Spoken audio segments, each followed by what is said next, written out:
com certeza.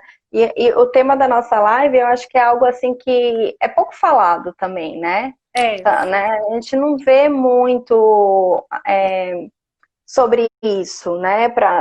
Nas redes sociais, não só nas redes sociais, mas também na literatura, né? Sobre como nós, terapeutas ocupacionais, precisamos nos basear mais nas evidências científicas, clínicas, para atuar na nossa prática profissional, né? Como isso é importante, como isso faz evidenciar mais ainda a nossa profissão, né? Enriquecer ainda mais a qualidade do nosso serviço, né? Segurança naquilo que a gente promove para o paciente, escrever mais, né? Entender essas metodologias realmente de pesquisa, se aprofundar, né, produzir mais, né? A gente está falando muito essa semana de como terapeuta ocupacional a gente precisa produzir mais, né? com certeza. Então eu acho interessante a gente falar isso hoje, da sua experiência que você está tendo, como você aplica essa metodologia de pesquisa na sua prática clínica, porque às vezes é uma dúvida de muitos terapeutas, né? Como que eu vou colocar isso em prática, né?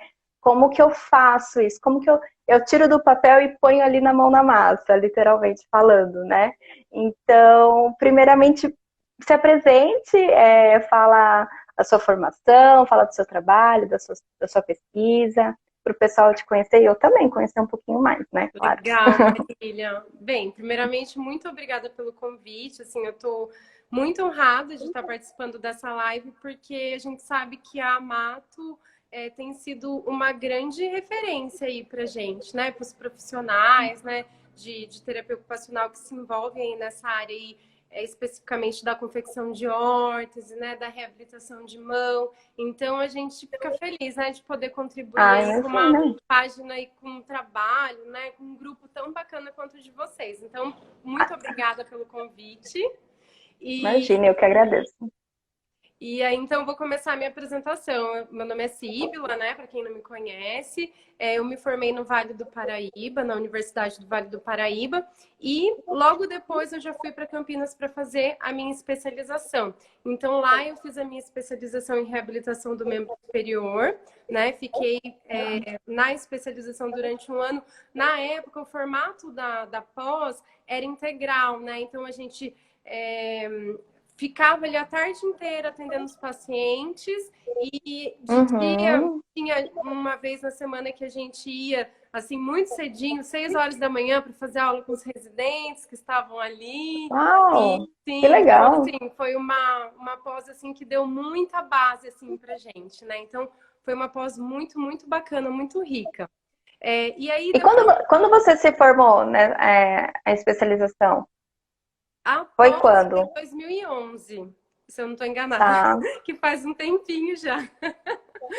Não, é que eu não conhecia a forma como a Unicamp passava a pós de terapia da mão. É muito legal, né, ter essa Muito, prática diária, né? sim. É assim, Adquirir é muito experiência rico. mesmo. Com certeza, muito rica. Assim, a gente tinha aquelas aulas, né? Uma vez na semana com os residentes, as aulas teóricas, a gente tinha as aulas também com as professoras ali da pós-graduação. Inclusive, conheci a minha parceira de trabalho, a Sinara, lá nesse curso de especialização, né? E aí a Tá. gente participava do ambulatório também de ortopedia, né? Girava nos consultórios para discutir os casos Uau, com os médicos. Então, realmente, assim, com que os rico. ortopedistas, aliás, foi muito rico. Inclusive, a Andressa está aqui, a Sinara está aqui também, falando das aulas do Chobar, assim, que realmente assim, marcam muito a gente, né? Positivamente, né? Porque a gente aprendeu muito, assim, nesse contexto da pós. Então, eu sou muito grata mesmo a essa pós. Cria uma família, né, Sim, também, né? sim, Cria vínculos, família, amigos, é. colegas de profissão aí. Muito Isso legal. mesmo. E aí, depois, terminando a pós, eu recebi o convite, né, de continuar trabalhando lá no serviço, atendendo os pacientes e também supervisionando as novas alunas que entrariam, né, para o curso. E também Uhum. fiquei lá mais alguns anos, foi uma experiência muito rica aí, já estar como professora convidada ali do curso, acompanhando as alunas na prática, atendendo esses pacientes também. E aí, Tá. dentro da Unicamp, eu me interessei pela parte de pesquisa, então eu comecei o meu mestrado nessa área de reabilitação do membro superior, para reumatologia e voltado para pacientes reumatológicos, para esclerose sistêmica, que é uma doença rara, né? Depois a gente pode até comentar um pouquinho também do projeto de pesquisa, que é um projeto bem bacana. E hoje, Pode. atualmente, eu faço meu doutorado. Em relação à atuação clínica, eu atuei em clínicas, né, atendendo pacientes ortopédicos, neurológicos, reumatológicos. Na Fundação Síndrome de Down, eu fiquei bastante tempo atendendo crianças com síndrome de Down, na sua grande maioria.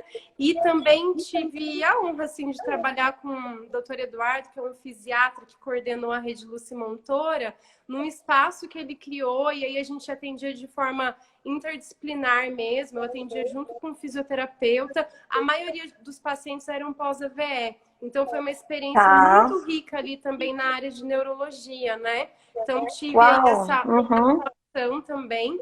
Depois eu Uhum. comecei a atuar como docente mesmo, né? Daí já com o meu mestrado, fazendo o meu doutorado, e aí na Universidade de Sorocaba, né? Onde eu conheci muita gente bacana, né? Atuei nos cursos da saúde, mas especialmente no curso de terapia ocupacional mesmo.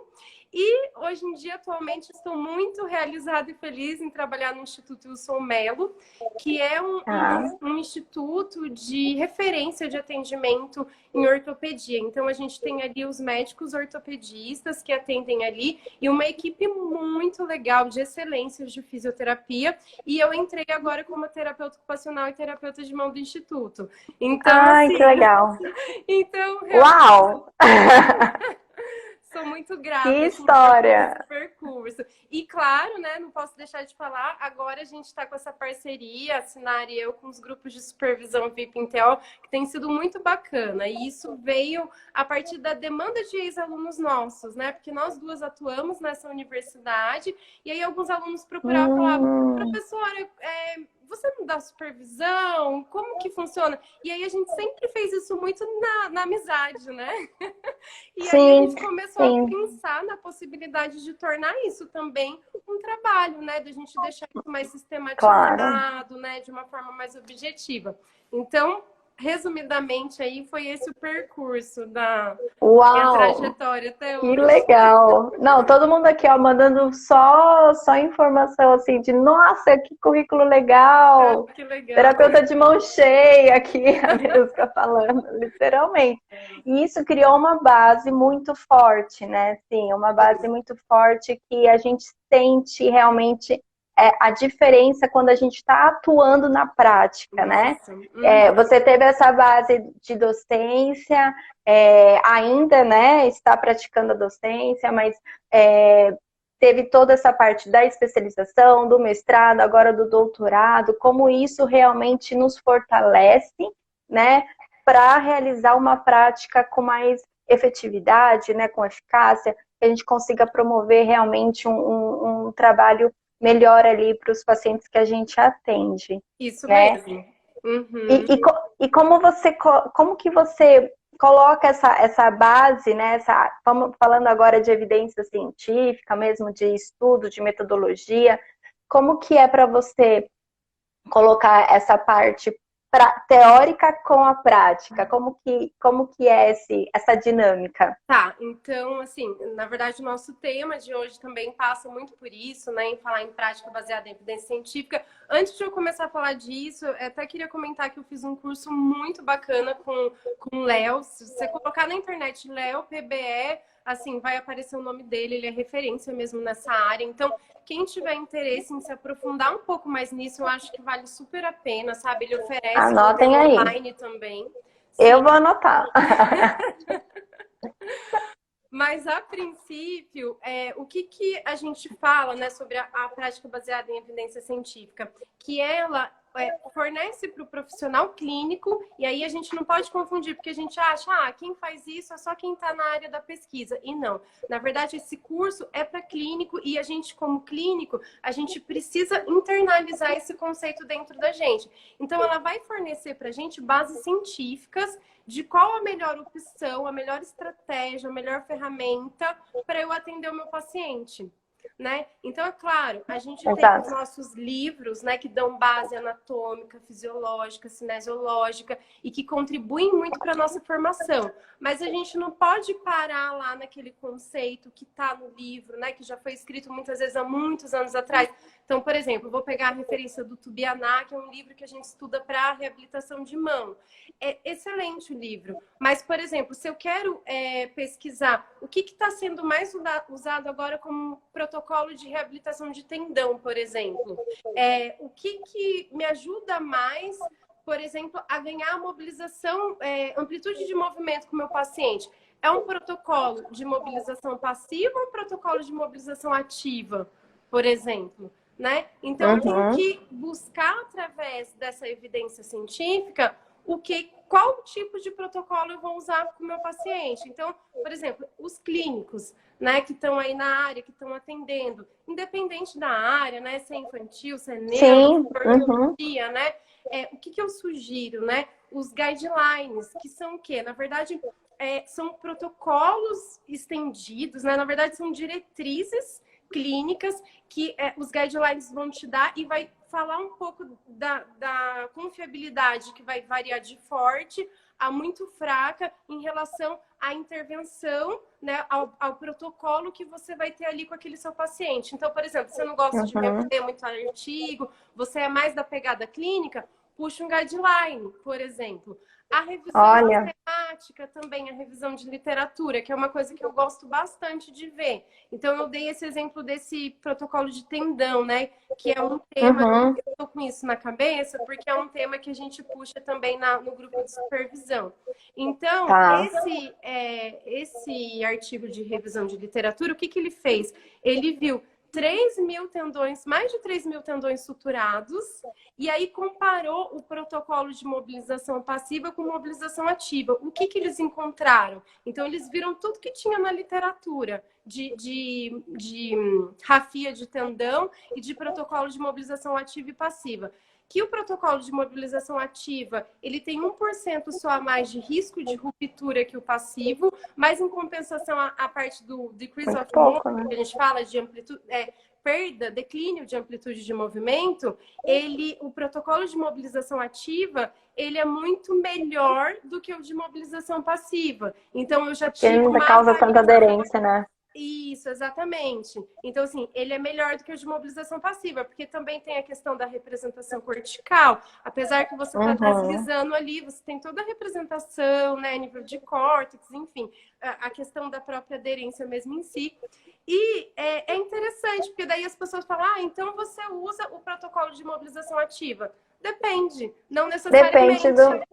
Porque, por exemplo, eu estou atendendo uma criança. Eu não vou usar um protocolo de mobilização ativa. Eu vou optar por um protocolo de mobilização passiva. Porque eu não quero colocar o meu paciente em risco. Então, aí vai caber o terapeuta analisar e, dentro da prática da experiência clínica, direcionar qual artigo. É o melhor estudo que ela pode utilizar, né, como base, né? É claro, a gente vai vai mediar ali, saber filtrar exatamente o que a gente tem ali de possibilidades para aquela demanda que nós estamos atendendo, né? Isso. E aí você falou essa questão de diferentes estudos, né? Que a gente tem até uma pirâmide, eu acho que na pesquisa metodologia tem uma pirâmide que coloca os tipos diferentes de metodologias de estudo, né? Então, ensaios clínicos randomizados, né, você falou da revisão sistemática, que é considerada como uma das mais de qualidade, né? Pesquisa com mais qualidade por apresentar um maior número. Você me corrige, tá? Faz tempo que eu estudo da metodologia de pesquisa aqui. Então, você me corrige. Tá, essa parte da revisão de literatura, a gente encontra muita revisão de literatura ruim também, né? Então, assim, como que a gente sabe se é uma revisão de literatura ruim ou boa? A gente segue um método, uma metodologia que foi publicada, que chama Prisma. Então, a gente precisa ver se realmente ele segue o Prisma, né? E se ele segue passo a passo do Prisma, a gente já sabe que é uma revisão de literatura que está metodologicamente confiável. Então, ok, eu fico tranquila em relação a essa revisão. Agora, se é uma revisão que não segue, né, esses parâmetros do Prisma, é uma revisão que você já fica, né, já coloca um pezinho atrás. Com o pé atrás. E é interessante também a gente ter um olhar e ler e interpretar esse artigo, né? A gente tem que saber avaliar como que é a metodologia desse estudo, qual número de amostra, né? Se é randomizado, se é um estudo cego, para saber o nível de qualidade, né? Como que é o resultado, os viés desse trabalho, né? Se tem muito viés, se a pessoa, né, que fez o projeto, né, o autor, se ele coloca realmente todos os detalhes de como foi o desenvolvimento dessa pesquisa, porque principalmente clínica, né? Com muita amostra, ou, né, ou comparação, estudos comparativos, né? A gente tem que ter um olhar mais crítico em relação a isso para saber realmente da confiança desse artigo ou não, né? Para a gente usar na nossa prática, né? E aí a gente precisa saber um pouquinho até de estatística, né? Porque, por exemplo, isso que você falou, nem sempre aquilo que parece é de fato, né? Às vezes a gente pega um artigo e está escrito ali, o paciente ele teve melhor em relação à dor. Mas aí a gente vai olhar nos resultados e a gente vai ver que teve uma melhora, mas não teve melhora significativa, né? Porque tem um ponto de significância estatística. Então você olha, poxa, ou então o tamanho do efeito, né, daquela pesquisa. Então, por exemplo, ele teve melhora significativa, mas o tamanho do efeito não foi bom. Então, será que isso realmente está confiável, não está confiável? Então, assim, isso é muito importante que você falou, é saber ler um artigo e saber interpretar. Porque às vezes a gente bate o olho ali e fala, nossa, é isso aqui que eu vou fazer. Mas aí quando você vai ler de forma mais detalhada, com mais calma, você fala, poxa, não é bem isso, olha, pode ter um viés aqui, isso que você falou é muito importante. Então, por exemplo, vamos pegar o exemplo que você trouxe aqui de estudo controlado, randomizado, né? Então, são estudos dentro, por exemplo, da área da reabilitação, são estudos importantes para a gente ler. Então, por que a gente usa mais, né? Isso. Por que é mais importante eu ler um estudo randomizado e controlado, por exemplo, do que um estudo longitudinal? Qual que é a diferença? Por exemplo, estudo longitudinal, eu acompanho o público.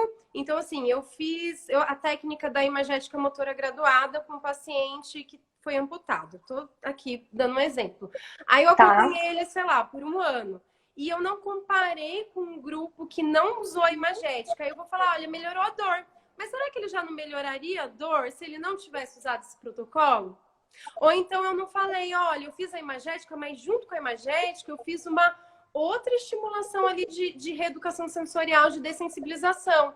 Será que foi a reeducação sensorial ou será que foi a imagética? Ou então ele estava usando remédio, medicamento. Será que não foi o uso do medicamento? Então tudo isso eu preciso ir limpando no meu projeto, no meu trabalho, porque tudo isso é viés. Então como que eu vou afirmar que realmente ele melhorou a dor ou melhorou a sensação de membro fantasma só por conta da minha intervenção? E não foi porque ele respondeu que estava melhor porque ele gosta de mim, ou porque o medicamento ali ajudou ele. Então, tudo isso a gente precisa ir, assim, lapidando, né? A gente precisa ir qualificando dentro da pesquisa. E aí, já um estudo controlado, como você falou, como que ele funciona? Ele tem um grupo controle para você comparar.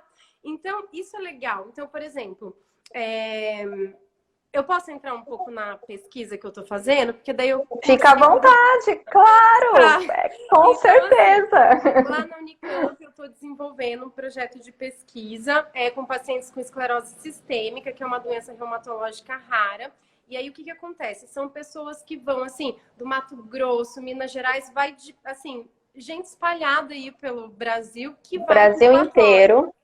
Porque é um ambulatório de referência, né, de esclerose sistêmica. E aí esses pacientes fazem um acompanhamento lá e muitas vezes não tem terapeuta ocupacional, profissional da reabilitação na cidade onde eles estão, ou eles não conseguem ir toda semana lá para a Unicamp, por exemplo, para fazer reabilitação, né? Na época que tinha o serviço, né, de TO, porque são pacientes que moram longe. Então, muito longe. Isso. Aí, a partir dessa demanda, o que a gente pensou? Vamos fazer um estudo de autogestão. Então, a gente vai pegar o manual de orientação, vai construir um protocolo, um programa, um manual de orientação de exercícios para esses pacientes poderem fazer em casa. É claro que a gente sabe que é ideal presencial, mas se não tem a possibilidade do presencial, eu posso colocar algumas orientações de controle de sintoma, de exercício ativo. A redução do danos vai ser muito menor, né? A gente melhora, a gente, né? Exato, e aí a ideia foi atingir esses pacientes, sabe?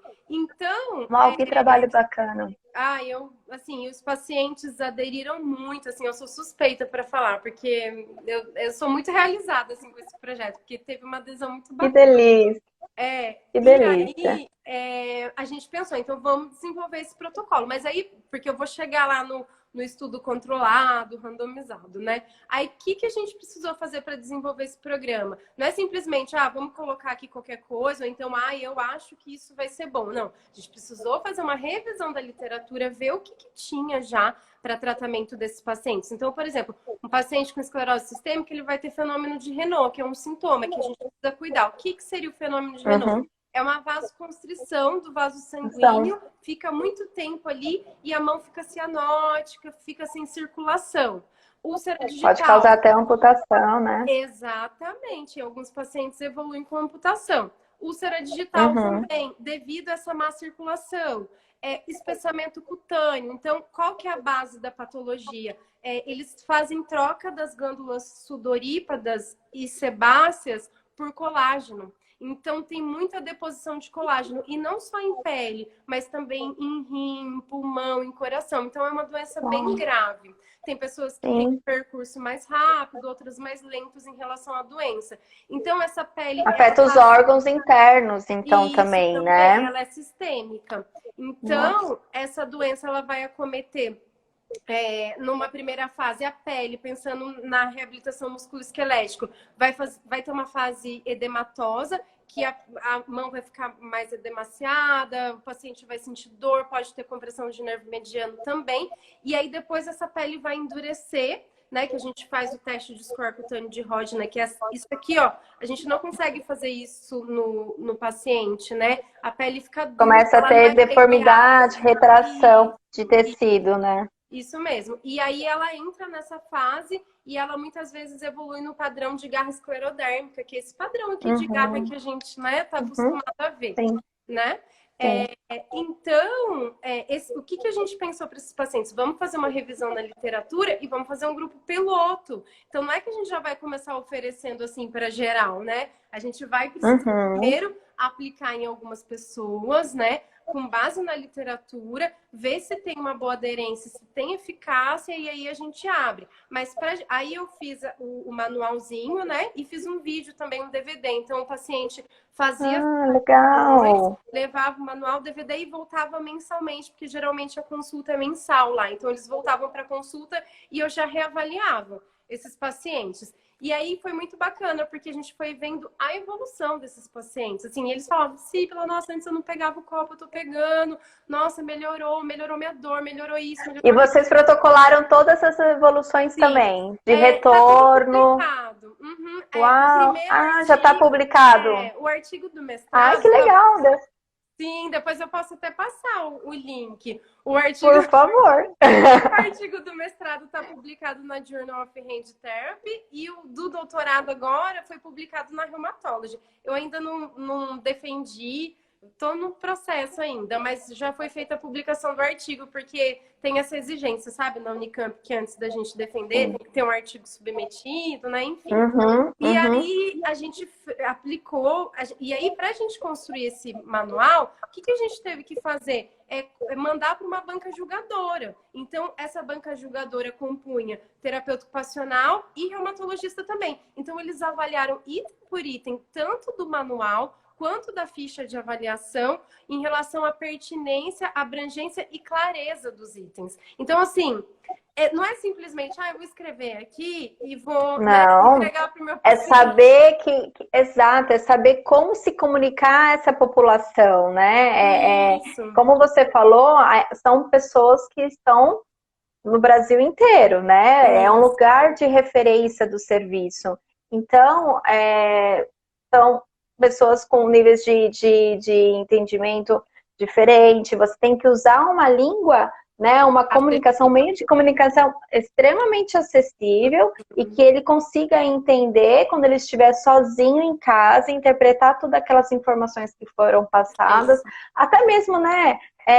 A forma da escrita, a forma que explica o exercício ou a técnica, né? Por isso, a gente colocou uma paciente fazendo um exercício, porque a gente pensou nisso. Mas eu que não tenho deformidade, né? Ir lá fazer o exercício. Outra coisa a gente gravar. Então, a paciente ofereceu lá o termo de imagem, né? Assim, livre de imagem e tudo mais. Então, assim, realmente, assim, foi um trabalho bem intenso nesse sentido, né? E aí, a gente avaliou em relação à amplitude de movimento, a dor, a função, né? A qualidade de vida. E aí, no primeiro projeto, como a gente teve que fazer um grupo piloto, construir esse protocolo, e assim, é uma doença rara, não tinha um N muito grande, né, desses pacientes, eu fiz um estudo observacional, que não é o ideal metodologicamente. Mas por se tratar de uma doença rara, como quase não tem artigo escrito nessa área, a gente vê revisão, assim, estudo de caso, né, que é uma metodologia mais fraca, né, porque um caso, né, foi publicado numa boa revista, né? Que é a Journal of Hand Therapy. E aí, depois, no doutorado, o que eu pensei em fazer? Eu vou qualificar essa metodologia, porque agora a gente tem tempo, potencial para isso. Então, aí eu coloquei um grupo controle. E aí, o que é legal de ter o grupo controle? Porque a gente consegue comparar para ver se realmente o meu paciente ele evoluiu por conta do programa que eu desenvolvi, ou se ele está evoluindo porque a doença estabilizou, entende? Porque... Então, assim, a gente teve que tomar Cada paciente tem um desenvolvimento diferenciado da evolução da doença, né? Exato. Então, assim, a gente teve que pensar os meus critérios de inclusão. Medicamento estabilizados em 6 meses. Então, não poderia ter mudança de medicamento. Senão, não ia saber se ia ser pelo medicamento. Senão ia ter viés, né? Ia ter viés, exatamente. Ia ter viés da sua pesquisa.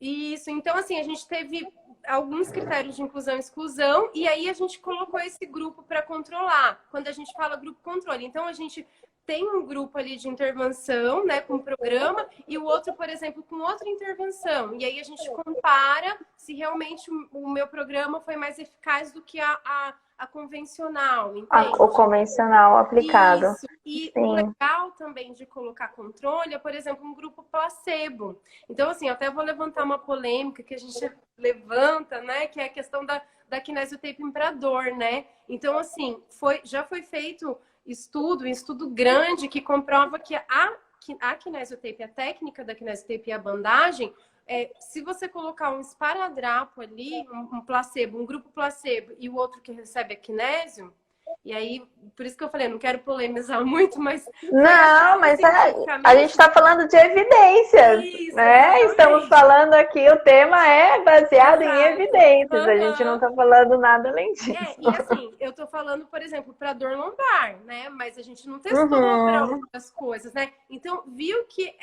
era o mesmo efeito, muito próximo ao efeito do grupo placebo, não tinha significância, né? Comparado a um grupo placebo. Agora, se eu for pensar, por exemplo, um paciente teve uma neuroparaxia de nervo radial, de interósseo posterior ali, e ele está começando a contar o movimento, e se a gente for quantificar naquela escala de Kendall lá de força muscular, ele está entre 2 e 3, num processo de transição. Então, ele ainda não está vencendo a gravidade, mas está começando a contração, né? Está quase ligando a gravidade. Eu eu gosto de colocar o suporte ali para dar um estímulo tegumentar. Então, a força, a tração do elástico vai ajudar esse paciente a fazer a extensão. Então, ao invés de eu colocar uma órtese que eu vou fazer o movimento por ele e aí eu vou tirar a contração ativa dele, eu vou colocar só um apoio, só uma ajuda, né? Só um incentivo para ele conseguir terminar de fazer esse movimento de extensão, por exemplo, de metacarpoflangiana, de punho. Ok, né? É uma outra perspectiva, é um outro sentido do uso, né? Agora, se eu tenho, né, usei já, e assim, de forma muito efetiva, né, com o paciente. Agora, se eu tenho realmente um estudo, né, que é baseado em evidência científica, que me fala que aquilo não é tão eficaz, por que eu vou ficar insistindo naquilo? E aí eu queria pegar um exemplo que vocês publicaram na Amato. E te dá outras possibilidades de técnicas para utilizar com esse paciente que pode trazer ainda mais melhorias, né? Sim. E olha que legal que vocês publicaram na página da Amato, que eu achei o máximo, aquele artigo que fala sobre dedo em gatilho. É exatamente isso. Então, assim, por muitos anos, a gente usou a órtese de bloqueio de metacarpofalangiana para dedo em gatilho, certo? Beleza. Exato. Convenção isso. Todo mundo usava a órtese de bloqueio de metacarpofalangiana. Mas esse estudo que vocês publicaram, né, na página que foi feito, mostrou que a Oval Weight, ela é um pouquinho mais eficaz até em relação à aderência do uso e também até em relação aos resultados do que essa de bloqueio de metacarpofalangiana. Então, se eu sei que ela é mais confortável para o meu paciente, ela vai ter mais aderência e ela vai ter um resultado melhor, por que eu vou ficar, de repente, insistindo, né? Não, e outras coisas, né? O paciente vai usar mais a órtese, porque é uma órtese muito mais leve, menor, né? E acessível para o dia a dia ali na funcionalidade do que que é pequena também, mas que atrapalha a amplitude de movimento dos demais dedos, né? Mesmo se a gente liberar, atrapalha, né? Principalmente a parte de sensibilidade, enfim. Realmente são coisas que a gente tem que se preocupar mais, principalmente quem está atuando muito na prática clínica, né? E que quer pensar em melhorias aí e nos benefícios, trazer mais benefícios para os pacientes, né? Em pensar mesmo em captar essas evidências com mais qualidade, né, Cília? É isso.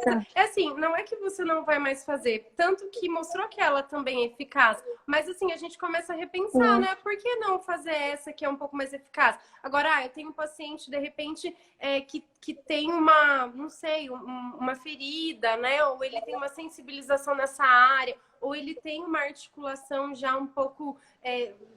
uma artrose degenerada. Aí, claro, né, eu vou pensar dentro da minha prática clínica que ele vai se beneficiar mais com outro modelo, né? Então, acho que a gente precisa avaliar caso a caso, né, de qualquer forma. E eu acho que aí que é o legal do nosso trabalho, né? É ter esse conhecimento e saber diferenciar quando eu vou aplicar determinadas práticas e metodologias na minha prática clínica, né?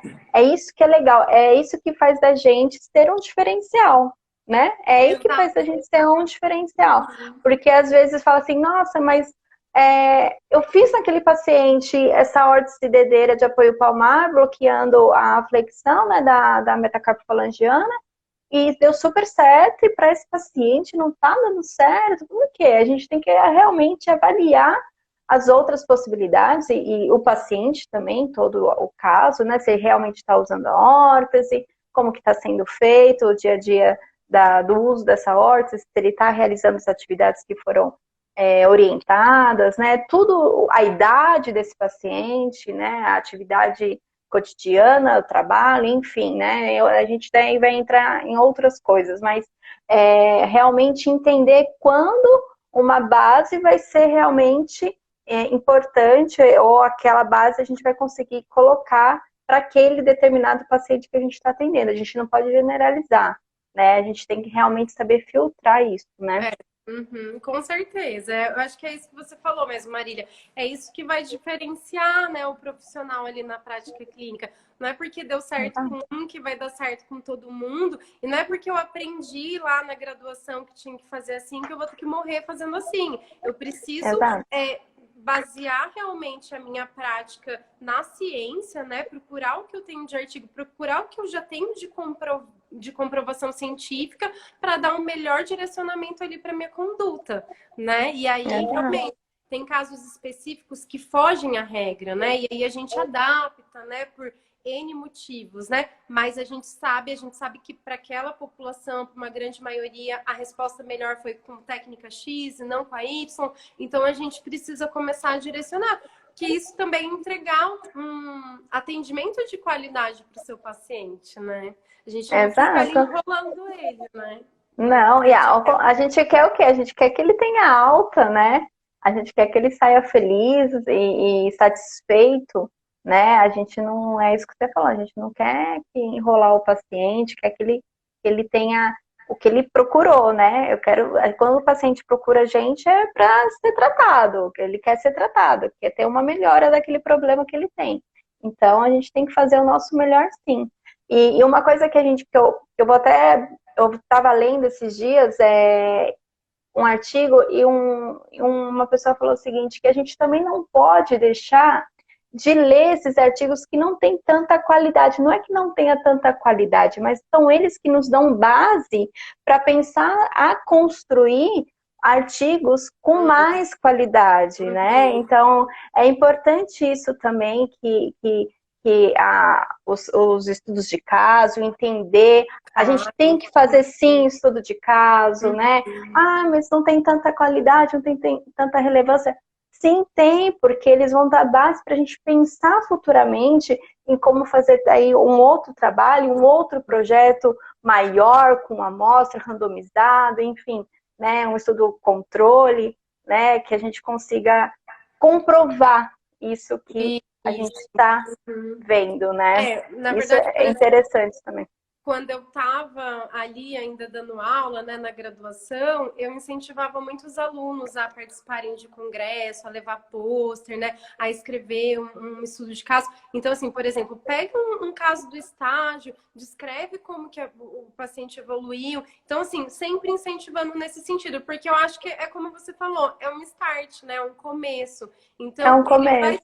Assim, ali não tinha a estrutura do aluno fazer um projeto muito grande, com N enorme, com controle, né? Às vezes não tem como, né? Não tem espaço para isso, né? Então a gente introduz, mas assim, a gente precisa também deixar claro quais tipos de artigo, né, tem mais impacto, força e peso científico ali para minha conduta, né? Então, tudo isso a gente já vai direcionando, né, esse aluno também entender, porque, não sei, pelo menos eu, assim, a gente sai da faculdade, se a gente não faz uma iniciação científica, sem muita base, né? Assim, falando por eu concordo. científica, né? Não, sou igual.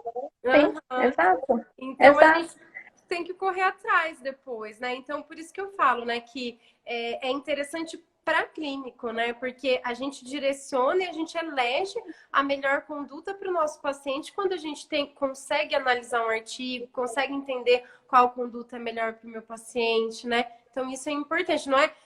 Porque quem está na área da pesquisa vai produzir, né, muitas vezes esses artigos, mas o clínico, ele precisa saber ler, ele precisa entender isso para direcionar. Exato. Não, Né? que adiantou, né, a pesquisa? Se a gente não coloca em prática ali na linha de frente para os pacientes que realmente precisam, né? Excelente. A gente precisa, não é? A gente precisa realmente trabalhar com mais conhecimento, né?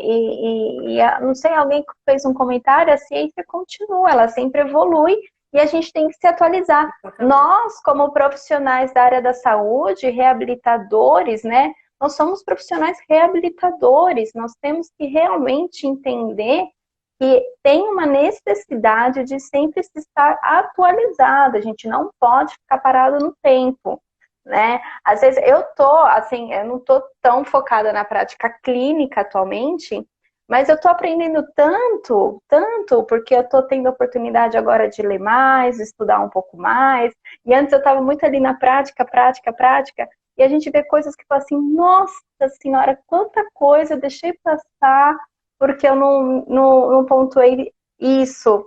né? Não consegui enxergar isso, né? Não tive tempo, né? E tem essa questão também da gente sempre deixar para depois. Eu acho que é interessante, a gente até falou de aqui em outras lives, né? De organização, né, da nossa rotina e deixar também o estudo como prioridade na nossa prática profissional, tirar 1 hora, 2 horas por semana, 3 horas, né? Então, importante a gente pensar isso também, ser assim já algo que tem que ser colocado, canalizado ali Com diariamente na certeza, nossa rotina, com com frequência, não é certeza, verdade? com Eu estou certeza. falando por experiência própria, gente, por experiência própria, né? Então, é importante mesmo e é muito legal escutar de uma profissional que está colocando isso também em prática, né? A gente brilha os olhos porque dá mais vontade ainda de estudar, de trabalhar, né? E eu espero que essa live faça também que com outros terapeutas que estão assistindo ter essa gana de querer, né, produzir mais, que a gente precisa produzir mais, né, Sibila? A gente Com precisa certeza. escrever mais, porque a Uhum. gente tem esse potencial, né? A gente tem esse potencial, e não só na área da terapia da mão, né? Mas todas as áreas, né? Da terapia ocupacional, né? E fala um pouquinho desse seu trabalho que você está fazendo com supervisão com os alunos, Ah, legal. né? Que você comentou com a gente aí.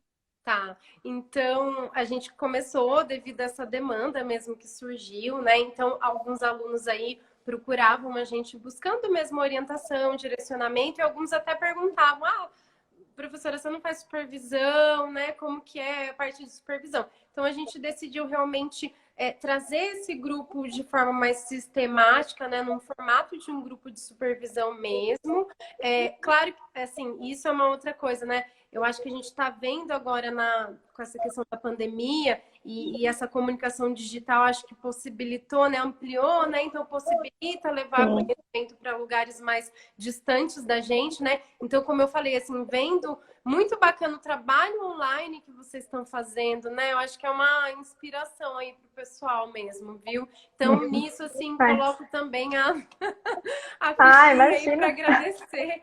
Então, enfim, e aí esses alunos procuraram, né? E aí qual foi a nossa preocupação, né? Que assim, a gente vê o quanto os profissionais ainda têm dificuldade de fazer um raciocínio clínico, né? Ou que faz o raciocínio clínico, mas que quer se desenvolver ainda mais nessa questão do raciocínio clínico, né? Então, como a gente falou, a gente sempre fala, muitas vezes não tem receita de bolo, tem um protocolo, o melhor protocolo que a gente verificou na literatura que vai nortear a nossa prática. Mas não é uma Uhum. receita de bolo, a gente precisa entender caso a caso a variação, o contexto, a parte social, né? Psíquica. A gente precisa entender o sujeito como um todo, né? A gente sempre fala isso. Exato. Então, a gente precisa Uhum. construir essa linha de raciocínio clínico. Então, o que a gente pensou, né? Eu e a minha parceira e a Sinara, a gente pensou, vamos fazer então um grupo reduzido, um grupo pequeno, de no máximo 6 alunos aí, para a gente poder discutir um caso clínico, fazendo toda a construção do raciocínio clínico, desde a avaliação, por exemplo, do paciente, a gente já falou de lesão de tendão zona 2, né, das dificuldades da aderência que tem, né, de reabilitação de paciente, né, neurológico, de paralisia cerebral. Então, a gente vem desde a introdução ali, falando daquela doença, como ela se comporta, como que ela reage, né, em cada quadro, até a gente vai, então, afunilando isso e falando de uma boa avaliação, né, uma avaliação clínica, os protocolos de avaliação, até chegar Exatamente o realmente... raciocínio clínico da demanda que o aluno precisa. Isso, até chegar Faz um na... desenvolvimento junto com o aluno, desenvolve todo esse raciocínio clínico, Isso mesmo. baseando por evidências clínicas. Isso, com certeza, tem artigos no nosso grupo, né? E aí passa pela Legal. reabilitação e pela confecção de órtese. E aí a gente, o aluno, ele leva pra gente também os casos, né? Então a ideia da supervisão é essa, eu tô com um caso atendendo que tá nesse padrão, aqui eu coloco uma órtese, não coloco. Então, por exemplo, paciente pós-AVE, tá na fase flácida, usa órtese, não usa, aquelas aqueles questionamentos, né? Tô dando um Aham. exemplo aqui de alguns, né? Sim, sim, dúvidas que a gente realmente às vezes tem e faz a gente até perder o sono às vezes, né? Ai, meu Deus, será Sim, que eu fiz a melhor coisa para esse paciente? é, Será que não? Realmente é um grupo bem legal, né? Que faz, eu acho que dá, e eu acho que não só para quem está iniciando, mas também para terapeutas que estão aí tempo, que, né, que precisa ter uma ajuda, que está em uhum, dúvida mesmo. Quantas vezes eu mesma, sim. muitas vezes eu preciso de uma segunda, terceira opinião, né, em relação a um determinado caso, que às vezes duas cabeças, três cabeças pensam muito mais, né? Então, Sim, com e a certeza. gente aprende junto com Não, isso, né? todo Tem mundo todo um precisa, né? aprendizado. É, com certeza. Todo mundo precisa trocar, né? E a gente sempre. Conhecimento nunca é demais, né? Eu falo. Então, tá Nunca. A sempre gente está em aprendendo. uma. A gente sempre está aprendendo aqui. Com certeza. Então, esse formato de supervisão em grupo, ele, na verdade, ele vem assim, nesse intuito de tirar algumas dúvidas pontuais e a gente discutir o raciocínio clínico no estudo de caso, mas a gente tem um outro formato também, que é o formato individual. Aí a pessoa já vai trazer o caso clínico, porque às Hum, vezes é uma, por exemplo, uma TEL muito experiente, trabalha, sei lá, 20, mais de 20 anos na área, mas eu nunca atendi especificamente essa patologia. Ah, aí elas entram em contato com a gente. Vocês fazem supervisão? E aí a gente faz direcionado, e aí primeiro ela preenche um roteiro, que a gente passa um roteiro para ela preencher qual foi a avaliação utilizada, como esse paciente está. A gente analisa esse roteiro, a partir desse roteiro a gente constrói uma aula para essa pessoa. Então é assim, que legal. uma devolutiva super VIP, né? E aí a gente vai trocando também na hora e a gente encaminha o PDF da aula, para depois a pessoa Que consultar. Então, legal. por exemplo, a gente fez uma paciente que queria discutir um caso de pós-AVE, né? Aliás, uma aluna de pós-AVE. Então, a gente, por exemplo, ela falou que avaliou a sensibilidade clinicamente. Então, a gente trouxe um protocolo, né, que validava isso. Então, acho que vai estruturando melhor, né, o raciocínio clínico Sim. mesmo. Então, tem sido muito bacana, assim, tem sido bem legal. E aí, aproveitando, vou pegar um ganchinho que dia 14 do próximo mês a gente está com outro grupo, né? Que é um grupo de pós-AVE também, do raciocínio clínico. E aí a gente está em Bacana. aberto, né? Na minha página, na página da CI também. A gente vai divulgar, vai colocar lá para fazer inscrição, quem quiser. Ah, Fica à com vontade. certeza. É. Que legal. Parabéns, parabéns Ai, pelo trabalho que vocês estão promovendo aí. Realmente é bem bacana isso. A gente precisa, né? A gente precisa, às vezes, na correria, né, do dia a dia, às vezes a gente fica com essas dúvidas.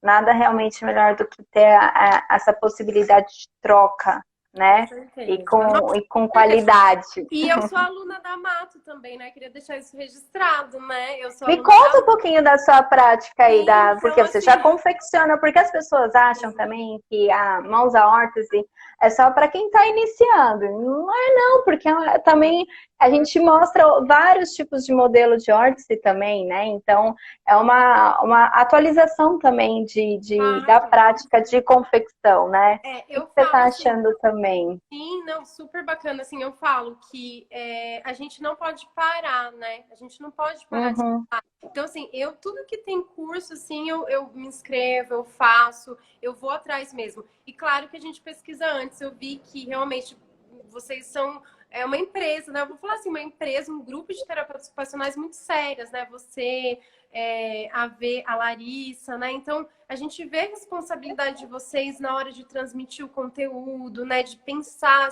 tudo pensado com muito carinho, de forma profissional. Então, a gravação é bonita, né? É tudo muito profissional. Então, assim, a gente olha tudo isso, né, antes, né? E aí a gente compra aquilo que a gente acredita que vai, né, agregar para nossa formação. Então, assim, eu sempre tô, né, procurando me atualizar e me manter sempre informada, assim. Então, se eu vejo que é uma coisa que vale a pena, eu vou fazer, sabe? Então, foi e uma coisa é, que eu achei super bacana a proposta de vocês, porque eu acho que chega em lugares onde a gente não chegaria se a gente estivesse no presencial, né? E a possibilidade que uhum. a pessoa tem de falar, nossa, não vou sair lá, sei lá, de Manaus, tô dando um exemplo aqui, chutando, para ir para São Paulo para fazer um curso presencial que eu vou aprender 5 modelos, né, de órtese.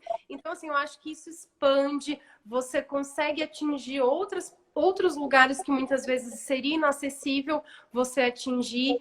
O legal também no grupo ali de discussão, né, do Facebook, que daí cada um vai colocando seu caso e vai discutindo e vai pedindo opinião, e aí A os gente outros tenta profissionais vão compartilhar, né? contribuindo. Isso, então isso é super Exato. bacana. E aí eu lembro que eu até falei, nossa, eu queria dar mais uma olhada nas hortas de dinâmica, né? Porque são hortas que a gente acaba que, na prática, assim, a gente faz Não algumas, faz mas tanto, não né? faz tanto, E aí eu falei, não, quero ver hortas de dinâmica.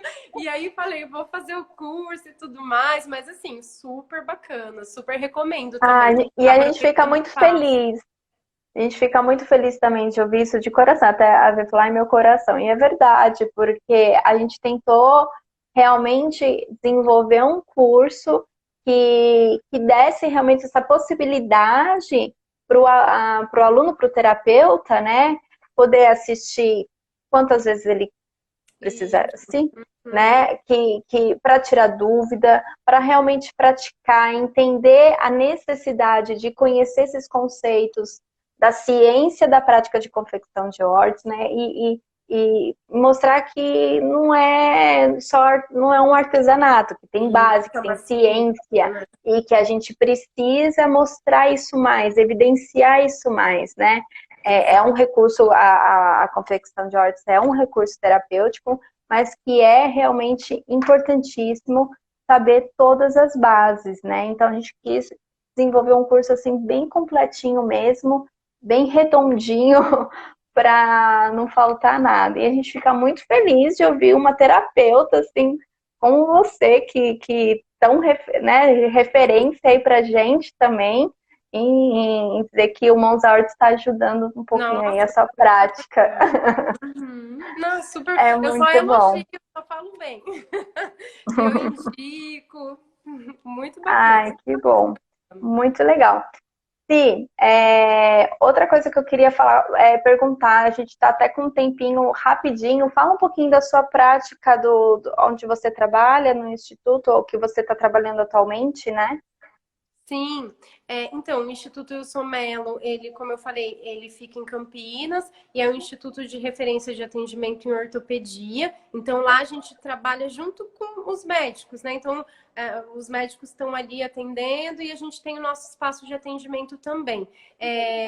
Então, o estudo, o local ali, a sua maior parte de reabilitadores são fisioterapeutas. Então, na verdade, eu Uhum. entrei como agora eu sou a única, na verdade, terapeuta ocupacional e terapeuta de mão no momento, assim, no Instituto Wilson Mello, né? E para mim é uma honra muito grande estar lá, porque além da questão da clínica, né, que é muito bem referenciada e conceituada, eles têm um grupo de estudos também, né, que é os subgrupos aí, Ah, que eles promovem também muito material aí científico que contribui para a literatura e para poxa, a formação desses profissionais, né? Então é muito bacana estar num lugar onde se importa tanto com a qualidade do atendimento que se preocupa com a pesquisa, né? Então esse lugar é um lugar também de pesquisa, né? Que é onde tem um grupo de pesquisa e é onde está ali associado, né? Então, por exemplo,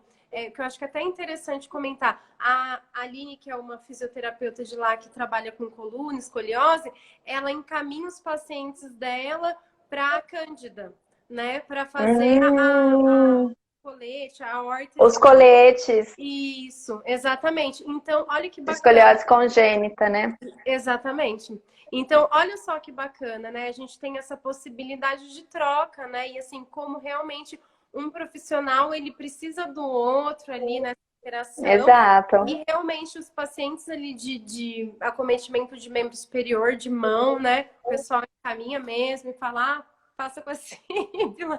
E aí eu atendo essa Não, parte aí mesmo de mão, lá dentro, que né? bacana. Não, e que bacana que você está representando aí a terapia ocupacional no instituto tão bacana também, Nossa, sério, é que uma promove um alegria. serviço, né, de qualidade para a população. Que legal, eu não conhecia. E eu acho legal a gente ter essa ideia também, né, de pensar na nossa empresa, não só também como prática, né, de só apenas atender, mas também se atualizar, né, usar isso também como uma oportunidade de troca com os demais profissionais, né? Ter esse aprendizado mútuo, que é muito melhor, eu acho que é Isso, muito mais rico, né? Do sim. que, do que. Eu acho que o serviço também fica muito mais leve, né? A Com gente certeza. fica mais leve, a gente, além da troca, a gente faz o nosso trabalho com mais propriedade, com mais segurança daquilo que a gente está oferecendo. Eu E a acho que gente nada partilha. melhor do que você respirar fundo e saber que você está dando um serviço de excelência, com Isso. segurança, Dormir, né? dormir com a consciência tranquila, né, nesse sentido. É, E assim, o legal de lá também é a partilha, porque tem um convênio com a PUC, se eu não me engano, com estagiários. Então, tem alguns estagiários que passam por lá, né, pelo serviço. Então, é muito legal nessa parte também de formação, né? Não só a parte de atendimento clínico, mas também de formação dos profissionais.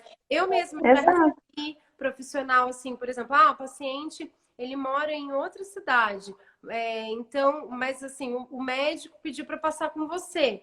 Eu vou trazer a TO, eu vou trazer a físio, às vezes, para vir aqui conversar com você, para você ajudar, para você orientar, passar. Muitas vezes a gente faz isso, a gente troca, né, na verdade. Então, é exato, um lugar muito aberto, um espaço muito aberto para troca, né, de conhecimento. Então, eu acho isso exato. assim, fantástico, assim, é a forma como eu acredito mesmo no trabalho, né? Eu até ouvi o Dr. Mello, né, comentando, né, que não é mais a era de um grande nome, né, de um nome que tem peso, mas de uma equipe de nome, né? Então isso é bonito, né, quando a gente pensa Um na equipe, serviço, né? né? Na Uhum. equipe, exato, é isso mesmo. A gente não consegue nada sozinho. É, A gente não consegue nada sozinho. A gente sempre precisa de uma equipe ali para nos ajudar a estruturar. E é isso mesmo. Que delícia! Nossa, eu ia ficar a noite inteira aqui conversando com e você. eu falante do jeito que eu sou, menina, nossa, às vezes eu Ai, que preciso live já, gostosa! Não, a gente às vai vezes eu marcar preciso mais desligar para lives. falar mesmo. Vamos Vamos sim, marcar mais lives, vamos bater um papo aqui. não é? Ó, já tá acabando, tenho 20 segundos. Tá. Um beijo, Sibila. Muito obrigada. Muito obrigada mesmo por compartilhar a prática de vocês. Parabéns para você e para sua equipe do trabalho que vocês estão fazendo. E, gente, muito obrigada pela presença de todo mundo. Obrigada para todos os amigos, colegas, ex-alunos, todo mundo.